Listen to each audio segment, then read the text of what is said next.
ಪ್ರವಾದಿ ಯೆರೆಮೀಯನ ಗ್ರಂಥದಿಂದ ವಾಚನ.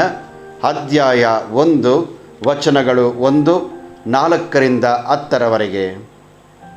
ಇವು ಯೆರೆಮೀಯನ ಪ್ರವಚನಗಳು. ಈತ ಬೆನ್ಯಾಮೀನ್ ಪ್ರಾಂತ್ಯಕ್ಕೆ ಸೇರಿದ ಅನಾತೋತ್ ಊರಿನ ಯಾಜಕ ವರ್ಗದವನು. ಇವನ ತಂದೆ ಹಿಲ್ಕೀಯನು. ಸರ್ವೇಶ್ವರ ಸ್ವಾಮಿ ಈ ವಾಣಿಯನ್ನು ನನಗೆ ದಯಪಾಲಿಸಿದರು. ನಿನ್ನನ್ನು ತಾಯಿಯ ಗರ್ಭದಲ್ಲಿ ರೂಪಿಸುವುದಕ್ಕೆ ಮುಂಚೆಯೇ ನಿನ್ನನ್ನು ನಾನು ತಿಳಿದಿದ್ದೆ. ನೀನು ಉದರದಿಂದ ಹೊರಬರುವುದಕ್ಕೆ ಮೊದಲೇ ನಿನ್ನನ್ನು ಪವಿತ್ರೀಕರಿಸಿದೆ. ನಿನ್ನನ್ನು ರಾಷ್ಟ್ರಗಳಿಗೆ ಪ್ರವಾದಿಯನ್ನಾಗಿ ನೇಮಿಸಿದ್ದೇನೆ. ಅದಕ್ಕೆ ನಾನು, ಅಯ್ಯೋ ಸ್ವಾಮಿ ಸರ್ವೇಶ್ವರ, ನಾನು ಮಾತು ಬಲ್ಲವನಲ್ಲ, ಇನ್ನೂ ತರುಣ ಎಂದು ಬಿನ್ನವಿಸಿದೆ. ಆಗ ಸರ್ವೇಶ್ವರ ನನಗೆ, ನಾನೊಬ್ಬ ತರುಣ ಎನ್ನಬೇಡ. ಯಾರ ಬಳಿಗೆ ನಿನ್ನನ್ನು ಕಳಿಸುತ್ತೇನೋ ಅವರೆಲ್ಲರ ಬಳಿಗೆ ನೀನು ಹೋಗಲೇಬೇಕು. ನಾನು ಆಜ್ಞಾಪಿಸುವುದನ್ನೆಲ್ಲ ನುಡಿಯಲೇಬೇಕು. ಅವರಿಗೆ ಅಂಜಬೇಡ. ನಿನ್ನನ್ನು ಕಾಪಾಡಲು ನಾನೇ ನಿನ್ನೊಂದಿಗೆ ಇರುತ್ತೇನೆ.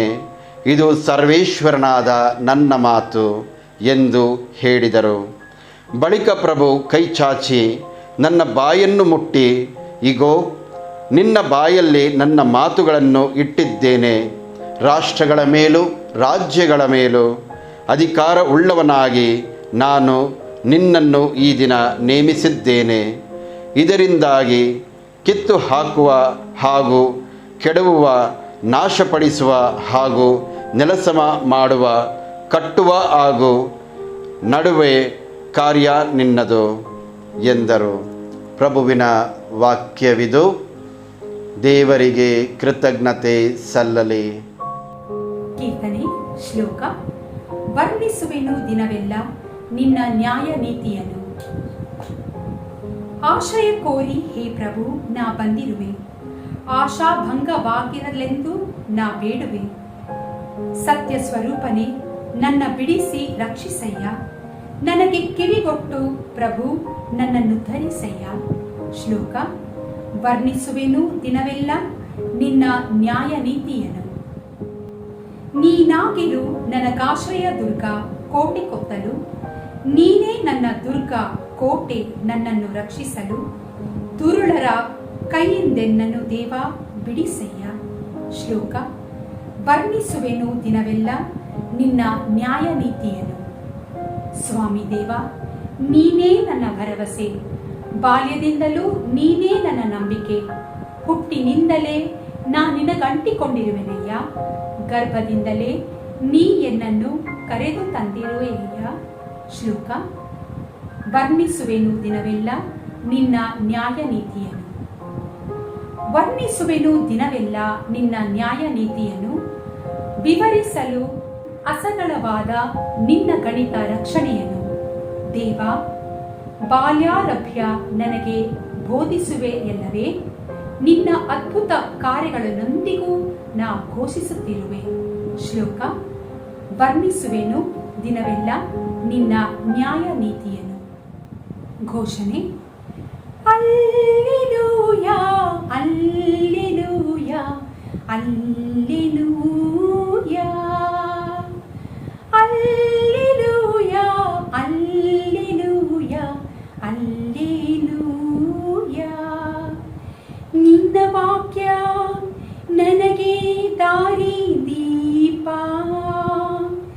ನನ್ನ ಕಾಲಿನ ನಡಿಗೆ ಅದು ಕೈದೀಪ.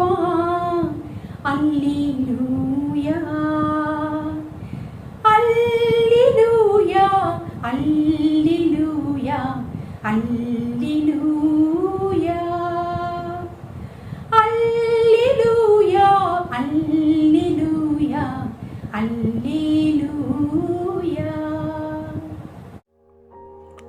ಸಂತ ಮತ್ತಾಯರು ಬರೆದ ಪವಿತ್ರ ಶುಭ ಸಂದೇಶದಿಂದ ವಾಚನ. ಅಧ್ಯಾಯ 13, ವಚನಗಳು 1ರಿಂದ 9ರವರೆಗೆ. ಆ ಕಾಲದಲ್ಲಿ ಯೇಸು ಮನೆಯಿಂದ ಹೊರಟು ಸರೋವರದ ತೀರದಲ್ಲಿ ಕುಳಿತರು. ಜನರು ತಂಡೋಪತಂಡವಾಗಿ ಕೂಡಿ ಬಂದುದರಿಂದ ದೋಣಿ ಹತ್ತಿ ಕುಳಿತುಕೊಳ್ಳಬೇಕಾಯಿತು. ಜನರು ದಡದಲ್ಲೇ ನಿಂತರು. ಆಗ ಯೇಸು ಅವರಿಗೆ ಅನೇಕ ವಿಷಯಗಳನ್ನು ಸಾಮತಿಯ ರೂಪದಲ್ಲಿ ಹೇಳಿದರು. ಒಬ್ಬ ರೈತ ಬಿತ್ತುವುದಕ್ಕೆ ಹೋದ. ಬಿತ್ತನೆ ಮಾಡುತ್ತಿದ್ದಾಗ ಕೆಲವು ಬೀಜಗಳು ಕಾಲ್ದಾರಿಯಲ್ಲಿ ಬಿದ್ದವು. ಬಿದ್ದದ್ದೇ ಹಕ್ಕಿಗಳು ಬಂದು ಆ ಬೀಜವನ್ನು ತಿಂದು ಬಿಟ್ಟವು. ಬೇರೆ ಕೆಲವು ಬೀಜಗಳು ಹೆಚ್ಚು ಮಣ್ಣಿಲ್ಲದ ಕಲ್ಲು ನೆಲದ ಮೇಲೆ ಬಿದ್ದವು. ಅಲ್ಲಿ ಮಣ್ಣು ತೆಳ್ಳಗಿದ್ದುದರಿಂದ ಅವು ಬೇಗನೆ ಮೊಳೆತವು. ಆದರೆ ಬಿಸಿಲೇರಿದಾಗ ಬಾಡಿದವು. ಬೇರು ಬಲವಾಗಿಲ್ಲದ ಕಾರಣ ಒಣಗಿ ಹೋದವು. ಮತ್ತೆ ಕೆಲವು ಬೀಜಗಳು ಮುಳ್ಳು ಪೊದೆಗಳ ನಡುವೆ ಬಿದ್ದವು. ಆ ಪೊದೆಗಳು ಸಸ್ಯಗಳ ಸಮೇತ ಬೆಳೆದು ಅವುಗಳನ್ನು ಅಡಗಿಸಿ ಬಿಟ್ಟವು. ಇನ್ನೂ ಕೆಲವು ಬೀಜಗಳು ಹದವಾದ ಭೂಮಿಯಲ್ಲಿ ಬಿದ್ದವು.